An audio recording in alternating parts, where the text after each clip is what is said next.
नमस्कार मित्रों, मैं पनाराम चौधरी आप सबके सामने उपस्थित हुआ हूँ। आज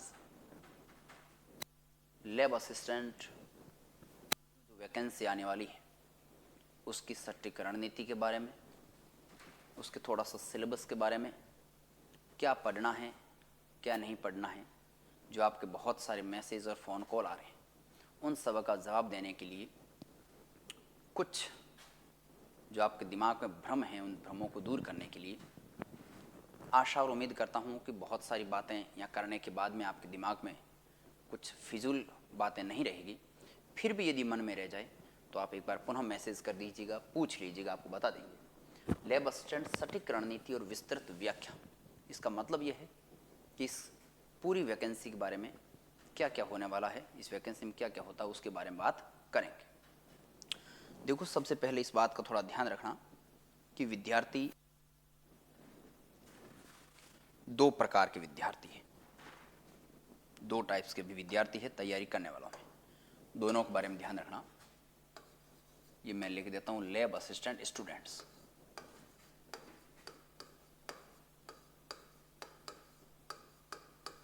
लैब असिस्टेंट यानी कि प्रयोगशाला सहायक। अब प्रयोगशाला सहायक में दो विद्यार्थी हैं, दो तरह के विद्यार्थी हैं। एक वो विद्यार्थी जो पहले से एग्जाम की तैयारी कर रहे हैं या जिन्होंने पहले एग्जाम दिया है या एग्जाम दे चुके हैं।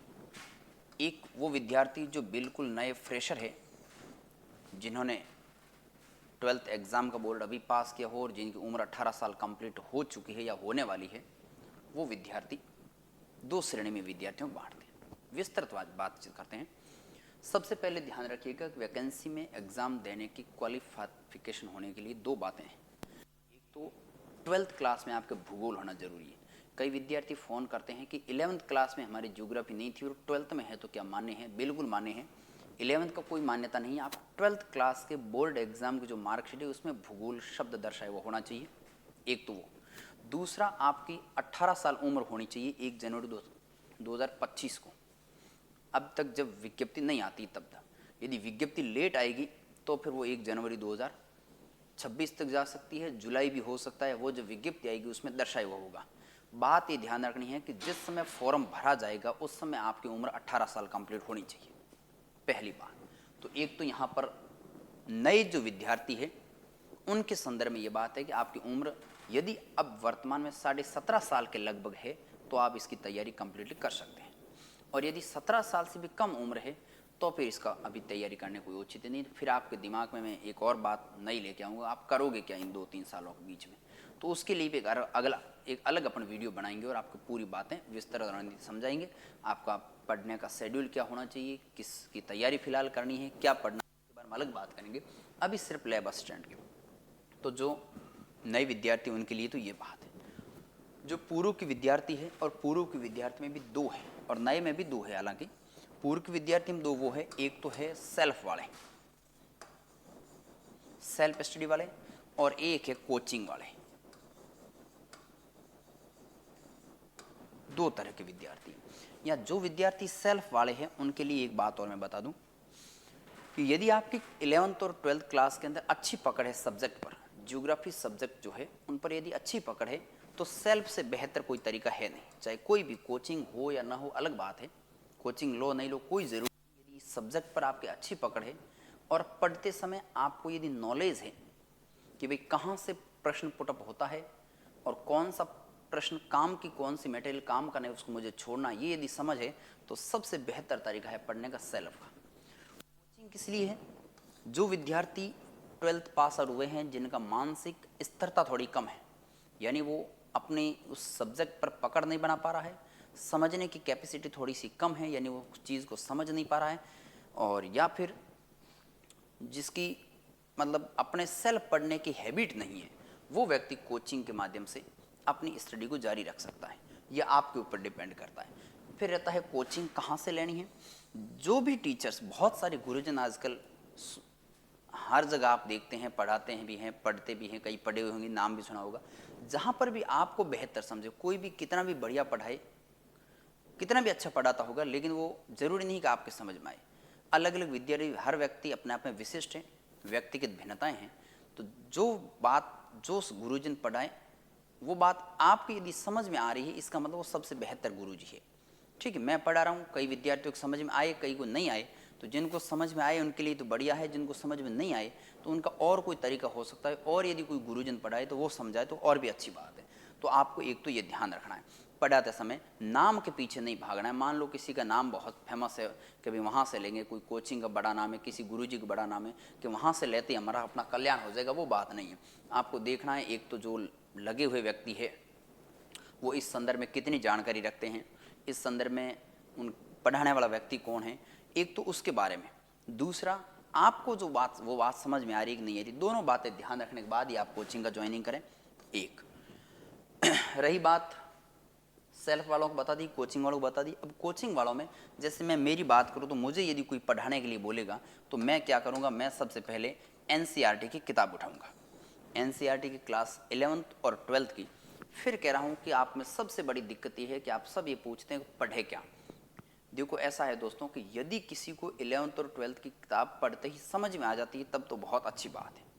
यदि समझ में नहीं आती है, 11th की लैंग्वेज 11th क्लास की थोड़ी टफ है, यदि समझ में नहीं आती है तो किसी गुरुजी का सहारा ले सकते हो आप। यदि आसपास घरों में परिवार में कोई समझाने वाला हो तब तो बहुत बढ़िया है। यदि फिर भी नहीं हो तो किसी कोचिंग का सहारा लिया जा सकता। कोचिंग बुरी बात नहीं है, सब कुछ कोचिंग है ऐसा ज़रूरी नहीं, लेकिन कुछ भी नहीं है कोचिंग, ये भी गलत बात है। दोनों का मध्यस्थ है, आपको भी मेहनत करनी है और गुरुजी जो भी पढ़ाएंगे वो भी मेहनत करेंगे।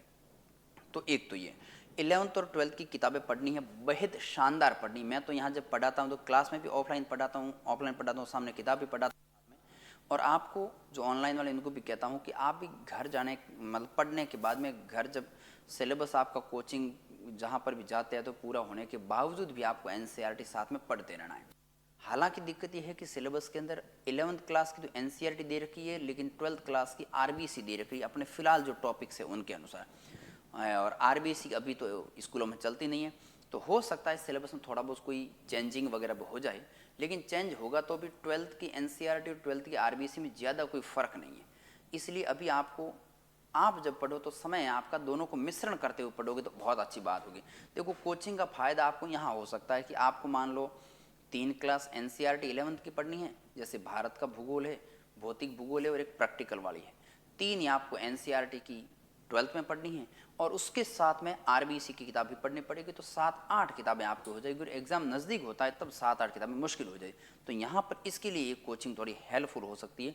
जैसे मैं पढ़ाता हूँ, मैं एनसीईआरटी और आरबीसी दोनों का सार संग्रह तैयार करता हूँ, क्योंकि मैंने खुद ने जब पिछला एग्ज़ाम दिया था और जब अच्छी रैंक आई, राजस्थान दूसरी रैंक आई, तो उसका कारण यही था कि मैंने एनसीईआरटी और आरबीसी का एक सार संग्रह तैयार किया था। तो सार संग्रह के आधार पर विद्यार्थियों को पढ़ाते हैं।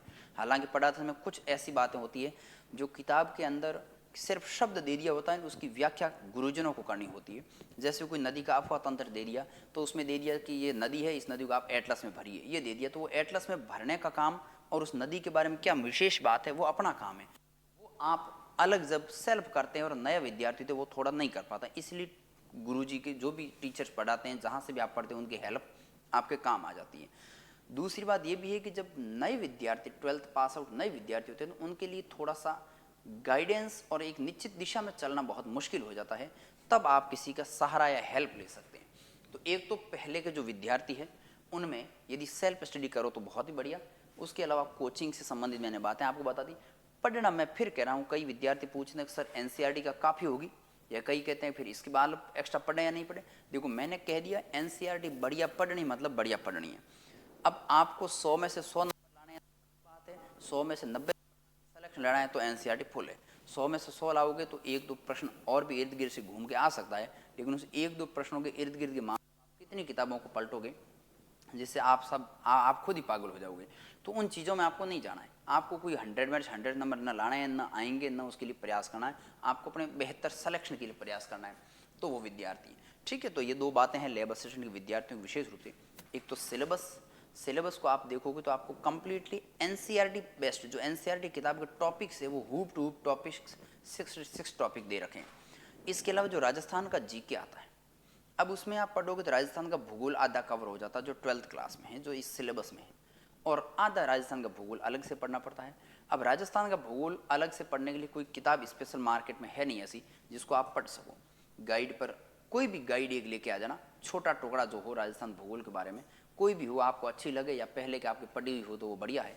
फिर रही राजस्थान की कला संस्कृति हिस्ट्री के बाद, क्लास 9th है या 10th, 9th या 10th दोनों में से एक, मैं कंप्लीट याद नहीं कर पा रहा हूँ, राजस्थान का अध्ययन करके एक किताब आती है 9th और 10th में। उसके अंदर राजस्थान की कला इतिहास के बारे में पूरी जानकारी, बहुत शानदार किताब दे रखी है। पवन भमरिया जी उसके लेखक, उन्होंने लिख रखी है। उससे बेहतर किताब कोई है नहीं। आरएस की तैयारी करने तक के विद्यार्थियों के लिए वो सफिशिएंट है। हालांकि वो आकार में थोड़ी छोटी दिखाई देती, पेज का मतलब अपना क्या है, जी अंदर से लालसा भरा होता है। वो लालसा क्या पता बहुत ज़्यादा पेज वाली मार्केट में गाइड मिलेगी, उसमें ज़्यादा नंबर आ जाएंगे और इसमें सवाल नहीं आएंगे तो क्या पता, लेकिन अधिकांश सवाल इसी में से गिरते हैं। और इसमें से छोटी किताब है तो आप पढ़ोगे तो याद ज़्यादा हो जाएगा। बड़े गाइडों के चक्कर में जाओगे तो छोटे छोटे सवाल है वो आप भूल जाओगे, इतने सारे पेज पढ़ नहीं पाओगे। तो सलाह है मेरी, करना आपके हिसाब से, हम तो सिर्फ सलाहकार की भूमिका निभा सकते हैं। तो लैब असिस्टेंट के लिए तो ये बात मैंने आपको जो बता दी, 2 तरह की बातें हैं। अब शायद आपके दिमाग में सवाल नहीं होता होगा, 18 साल उम्र होनी चाहिए। एक तो उम्र को लेकर बहुत ज़्यादा सवाल पूछा जाता है। अब मुझे आप मैसेज भेज दो, सर मेरी जन्मदिन ये है, क्या मैं योग्य हूँ? तो आप खुद का कैलकुलेशन कर लीजिए, गणना कर लीजिए कि क्या वो आपकी उम्र 1 जनवरी 2025, या यूँ कहें कि अब वर्तमान में आपकी यदि 17 और 18 के बीच में उम्र है, इसका मतलब आप योग्य हैं। एग्ज़ाम कब होगा? हालांकि अभी नवंबर के बारे में डेट आई नहीं, नवंबर का महीना अपने सामने आया हुआ है। ज़रूरी नहीं नवंबर में हो, थोड़ा बढ़ भी सकता है, उससे पहले नहीं होगा, ये ज़रूरी है। ये 100% फिक्स है कि नवंबर से पहले नहीं होगा। नवंबर में हो सकता है, उसके आगे पीछे हो सकता है, लेकिन अपने को जो नवंबर का महीना है उसी को लेकर चलना है, उसी के अकॉर्डिंग अपने को तैयार। फिर आते हैं नए विद्यार्थी जो बिल्कुल फ्रेशर है, 12th पास की और 18 साल उम्र होने वाली है, 17 साल से ऊपर पार है, वो तो अभी लैब असिस्टेंट की बढ़िया तैयारी करो यदि 12th क्लास में भूगोल है तो। ठीक है, यदि 12th में भूगोल नहीं है या कुछ नया करना चाहते हो तो आपने हिसाब से, मेरा तो कहना ये है कि 6ठी क्लास की किताब उठाइए। 6ठी, 7वीं, 8वीं, 9th और 10th 3 साल किताबों को बढ़िया आनंद लीजिए। किताबों को बढ़िया आनंद लेने के बाद में आपको समझ में आ जाएगा कि मुझे क्या पढ़ना है, कहाँ से पढ़ना है, क्या पढ़ूँ, कितना मुझे आ रहा है। क्योंकि कहता है ना, व्यक्ति ठोकरों से सीखता है ना, अनुभव सीखता है। आप घर से निकलो तो सही, निकलते निकले कुछ पाओगे नहीं पाओगे ये ज़रूरी नहीं है, लेकिन अनुभव तो ज़रूर लोगे। तो आप किताबें जब पढ़ते पढ़ते जाओगे आगे, तो सफलता तो आपको जब एक उस शिखर पर पहुंचोगे, उस जगह पर पहुंचोगे जहां से सफलता की शुरुआत होती, तब मिलेगी। लेकिन उसके बीच की जो भटकाव है, उस भटकाव से रोकना है, और ये अनुभव जो किताबों वाला, उस अनुभव को उठाना है, तब जाके आपकी बात सेट होगी। तो लैब असिस्टेंट के बारे में कुछ जो मूलभूत बातें उसमें प्रश्न जो थी उसके बारे में चर्चा की। एक तो उम्र के बारे में बात की। सबसे पहले उम्र के बारे में, ये ज़्यादा विद्यार्थियों का सवाल है, तो उम्र, अब मेरे को मैसेज मत करना, उम्र के संदर्भ में मैंने आपको बता दिया कि आपको ये जो 17 और 18 साल के बीच में उम्र होनी चाहिए। दूसरा सिलेबस को लेकर थी, सिलेबस में मैंने आपको बता दिया। अब कई विद्यार्थी पता नहीं कहाँ रहते हैं, तैयारी शुरू की नहीं की पता नहीं, भेज दें सर सिलेबस भेजना के। अब इतने हम भी बिजी फ्री नहीं है कि बस सिलेबस ही भेजते हैं, थोड़ा हमारे भी काम रहता है। इतने आलसी मत बढ़ो, इतने आप भी तो कर सकते हो, साइड पर जाओ डाउनलोड कर दो, जा कहीं से भी करो, वहाँ से आप डाउनलोड कर सकते हो। आप सोशल मीडिया का हर प्लेटफॉर्म पर ये चीज़ें उपलब्ध है, टेलीग्राम्स पर मिल जाएगी, साइट्स पर मिल जाएगी। तो सिलेबस तो वहाँ से डाउनलोड कर सकते हो, लैब असिस्टेंट लिख के, भूगोल प्रयोगशाला लिख के। अब उसका कहते हो सर आप भेजो, तो कोई मजाक तो थोड़ी कर रहे हो आप, ये तो एक मजाक जैसा हो गया। तो ऐसी हास्यास्पद बातें मत किया करो, उससे हमें भी ऐसा लगता है कि क्या वास्तव में गंभीर विद्यार्थी है क्या। गंभीर प्रश्न आता है ना, तब हमें लगता है कि विद्यार्थी पढ़ने वाला, हम उसका आंसर देने की कोशिश करते हैं। अब सिलेबस भेजो, तब सिलेबस इतना, थोड़ा हमारे पास भी टाइम का अभाव रहता है, नहीं कर पाते हैं, तो इसके लिए सॉरी तो हम मांग लेते हैं, लेकिन साथ में एक हिदायत है कि ये हास्यास्पद बात है, इस प्रकार की बात मत किया करो। उसके अलावा देखो, सिलेबस हो गया, उम्र हो गया, इसके बाद में कई विद्यार्थियों ने मेरे को ये पूछा काम कितना रहता है, वर्क कितना कार्य रहता है। देखो, काम चोर कभी मत बनो, पहली बार तो ये ध्यान रखो। काम का कोई व्यक्ति पूछता है, इसका मतलब वो अभी काम चोर बनने की तैयारी कर रहा है कि सर काम कितना रहेगा, क्या रहेगा। आपको नौकरी लगनी है, नौकर बनना है सरकार का, जिसका भी नौकर बनना है तो आपको नौकर भर के काम, जो गवर्नमेंट देगी वो आपको काम करना है। आप ये चाहोगे कि मैं टीचर बन गया, अध्यापक बन गया और अध्यापक सिर्फ पढ़ाऊंगा, गलतफहमी है। आपको चुनाव भी करने पड़ेंगे, आपको जनगणना वगैरह कोई काम होगा तो उसमें भी अपनी भागीदारी, सरकार का निर्देश होता है तो उसमें भी आपको करना पड़ेगी। सरकार के कोई प्रोग्राम्स होते हैं उनमें भी भागीदारी निभानी पड़ेगी। सरकार के कोई ट्रेनिंग सेंटर वगैरह जाना होता है वहाँ पर भी आपको जाना पड़ेगा। तो जब नौकर बन जाते हो तो फिर काम की आशा इतनी मन करो, वो फिक्स काम, अब वो आपकी लाइबिलिटी पर है, आप जिस फील्ड में जाके वहाँ काम करते हो, वहाँ के जो लोग हैं, उन वातावरण में आप अपने आप को कैसे एडजस्टमेंट करते हो, अपनी विनम्रता उदारता उन लोगों के साथ कैसे रखते हो, और दूसरों से अपनी हेल्प, अपने लिए हेल्प कैसे करवा सकते हो, वो आपके व्यक्तिगत व्यवहार पर निर्भर करता है। तो काम तो जहाँ पर जाओगे वो करना पड़ेगा। अभी हालांकि जो भूगोल की बात यदि करें तो अभी केवल महाविद्यालय जो कॉलेज है, कॉलेज के अंदर इनकी पोस्ट है, विद्यालयों में अभी तक पोस्ट नहीं आई है, क्योंकि सब विद्यालयों के अंदर ज्योग्राफी की लैब भी नहीं है। जब लैब जहाँ पर नहीं है तो फिर लैब असिस्टेंट करेगा क्या। तो अभी महाविद्यालयों में पोस्टें हैं, और महाविद्यालयों में जो पोस्टें हैं उनमें आपको पता, वहाँ जाओगे तो आपकी इच्छा है। मैं तो चाहूँगा कॉलेज के जो विद्यार्थी हैं उनको यदि पढ़ाने लग जाओ तो आपकी मर्जी। बाकी लैब असिस्टेंट के रूप में बहुत कम काम रहता है, ज़्यादा कोई काम नहीं रहता है। आपका पेमेंट वगैरह अच्छा खासा मिल जाता है, ठीक ठाक है। मान लो आप पेमेंट की बात करो, है ना,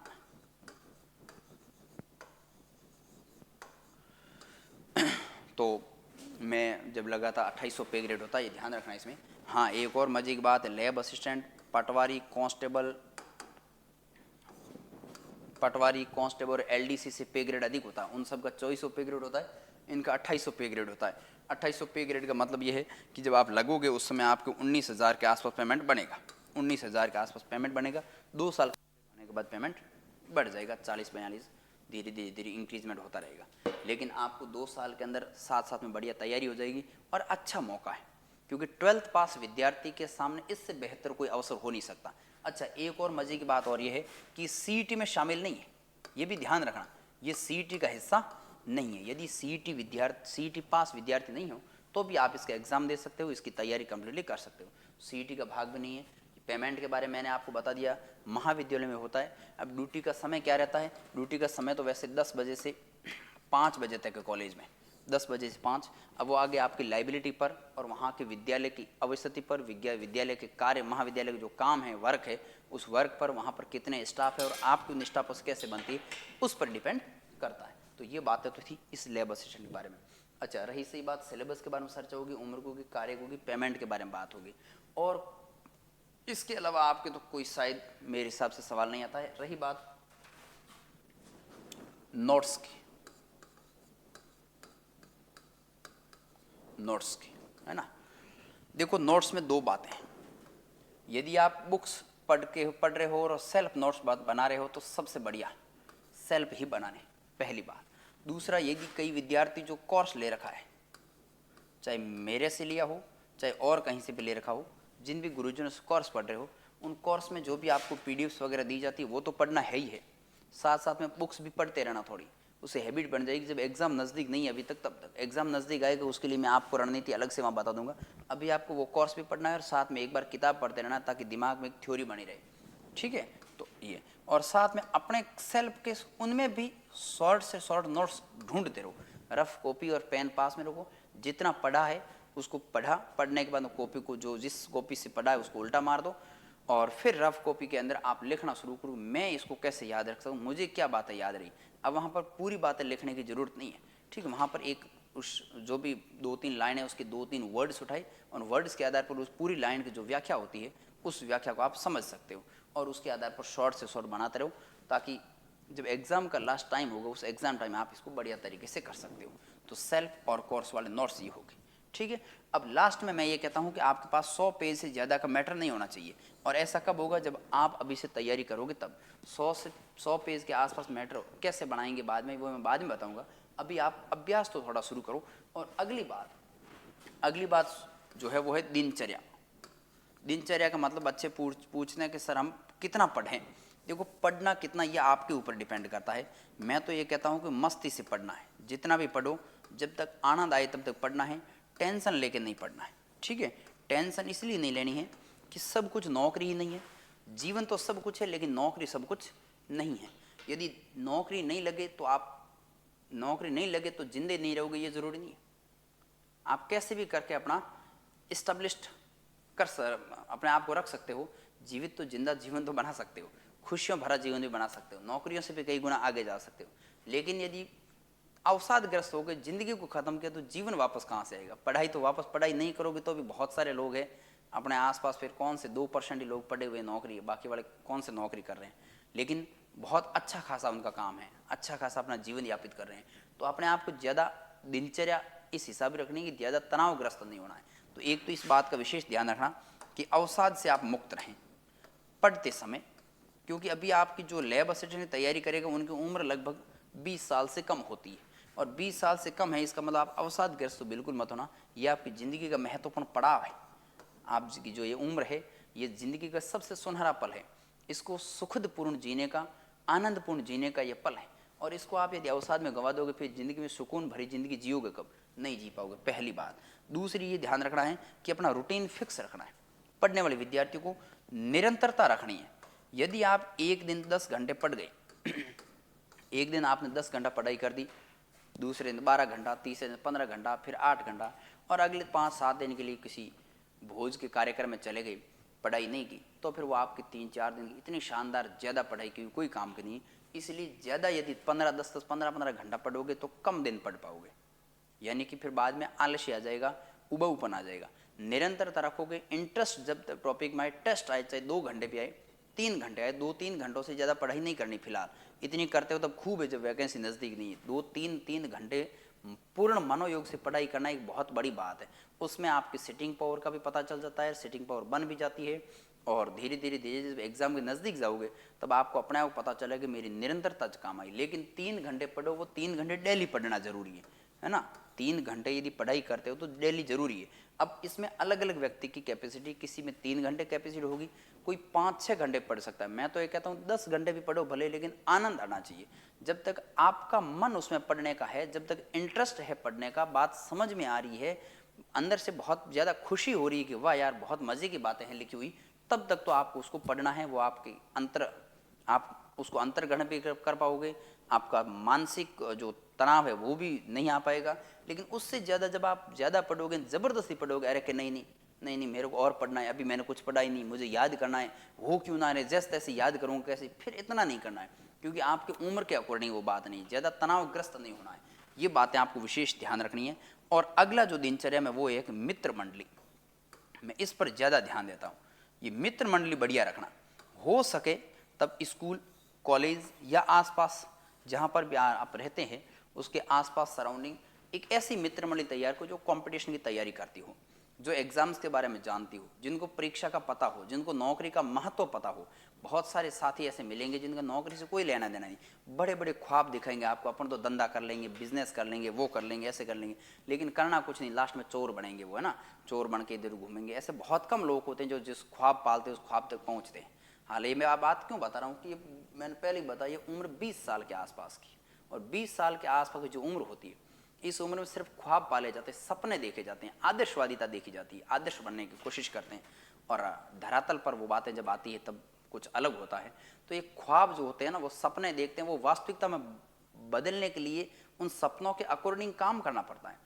और इस अवस्था में यदि वो केवल सपने ही देखते हैं, वो इसके अकॉर्डिंग काम नहीं कर पाते हैं। अकॉर्डिंग काम आप कर रहे हो, मैंने आपको सपना दिखा लैब असिस्टेंट बनना है मान लो, तो आपको साथ में बताया कि डेली 3 घंटे की पढ़ाई, 4-5 घंटे, जितनी आपकी आनंद की सीमा समाप्ति नहीं हो तब तक आपको पढ़ना है। अब यस ऐसा जो आप सारे सुन रहे हो वो सभी भी नहीं कर पाओगे।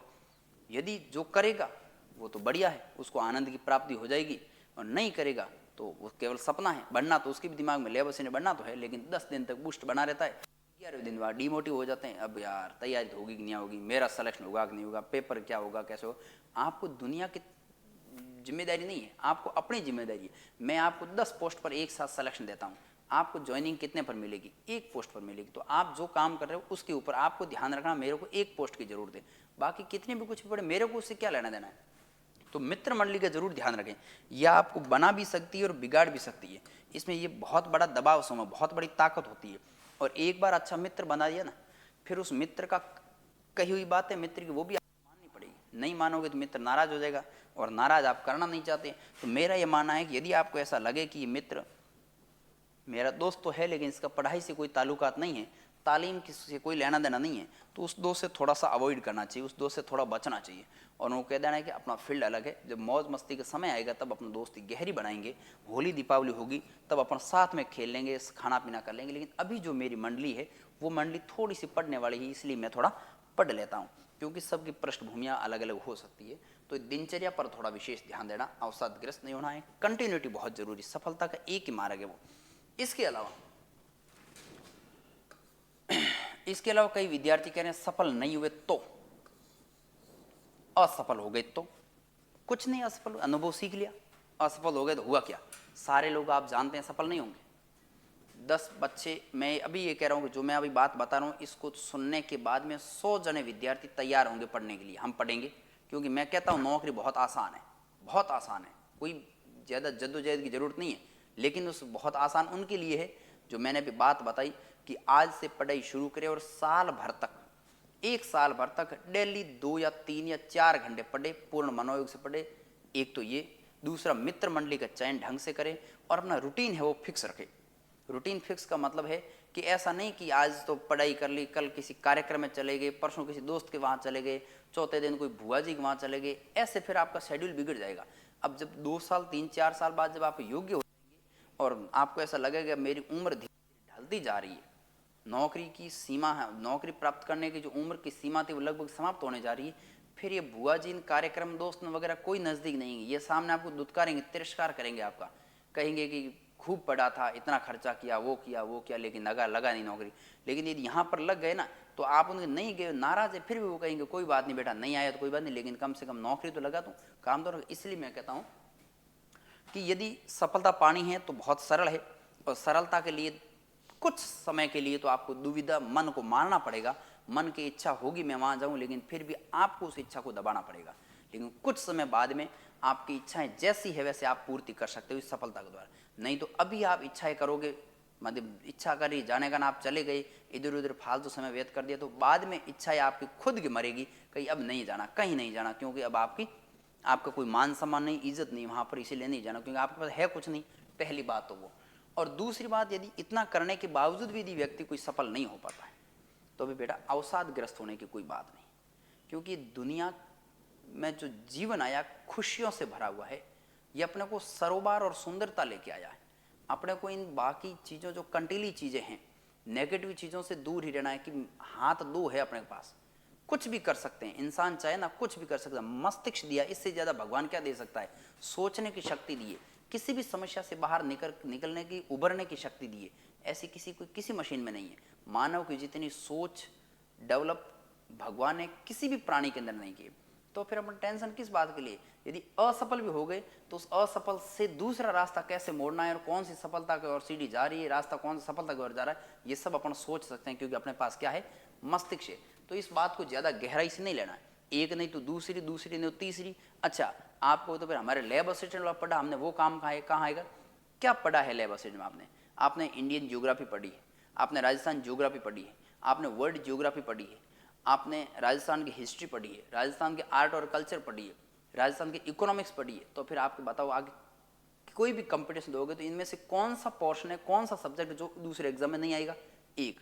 रही सही बात, जो नए विद्यार्थी उनके लिए बिल्कुल भी नया है। आपको तो कम से कम समझ आई चीज़ें, आपको पता चलने लगा कि कंपटीशन में क्या आता है। आप तो अभी कंपटीशन के लिए तैयार हो रही हो। मैं तो ये कहता हूँ कि 25-27 साल तक उम्र होती पढ़ने की, 27 साल तक, है ना। आप यदि लैब असिस्टेंट लग भी जाओ तो भी रुकना नहीं है। यदि आप मान लो 18 या 20 साल की उम्र में लैब असिस्टेंट लग गए हो तो भी आपको रुकना नहीं है। आपको नई वैकेंसी की तैयारी करनी है।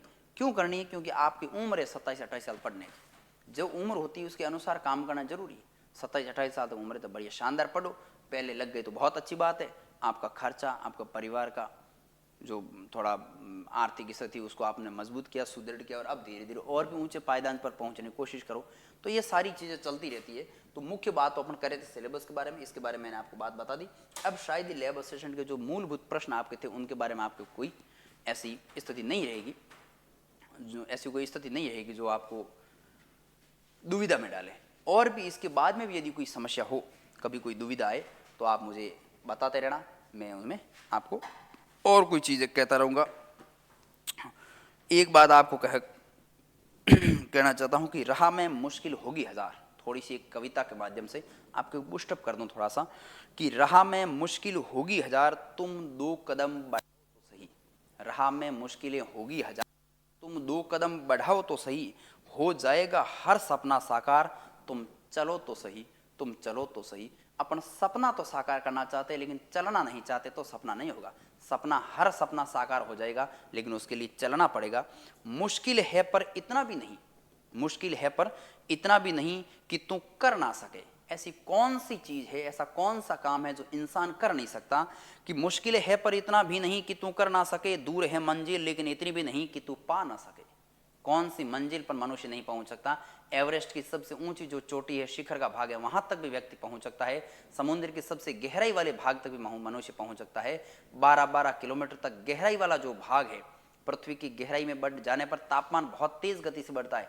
12 किलोमीटर गहराई तक के भाग को भी मानव और मशीनें उत्खनन कर सकती है, तो मनुष्य क्या नहीं कर सकता?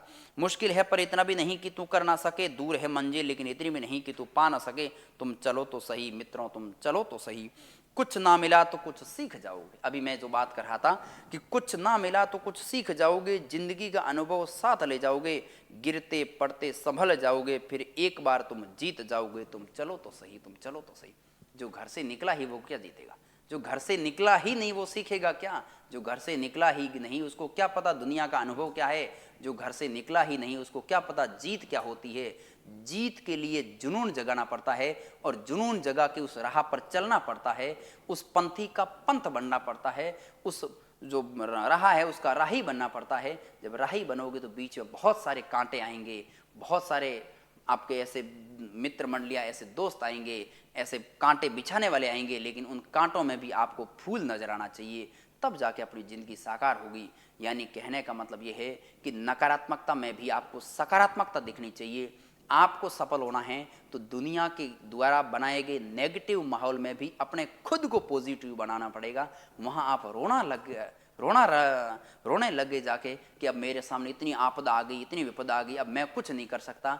तो कुछ समय के लिए दुनिया आपके विलाप का साथ देगी। हाँ, बच्चे के साथ बुरा हो रहा है, लेकिन चंद पलों बाद लोग भूल जाएंगे। लेकिन आपको तो कई सालों तक जिंदगी जीनी है, बहुत लंबे साल गुजारने हैं। तो लंबे साल गुजारने के लिए नकारात्मक माहौल में भी अपने आप को पॉजिटिव रखना है, सकारात्मक ऊर्जा खुद भी भरनी है, सेल्फ मोटिवेशन अपने आप का रखना है। और जब ज़्यादा डिमोटिव हो जाओ तो मुझे मैसेज कर देना, मैं एक मोटिवेशन करने के लिए और वीडियो बना दूंगा आपके। तो चलो दोस्तों, यह बात मैंने आपको बताई कि तुम सब कुछ कर सकते हो, तुम सब कुछ जीत सकते हो, लेकिन उसके लिए आपको तुमको घर से निकलना पड़ेगा। और भी कोई चीज़ समझ में नहीं आए किसी भी विषय वस्तु से संबंधित, मुझे मैसेज कर देना।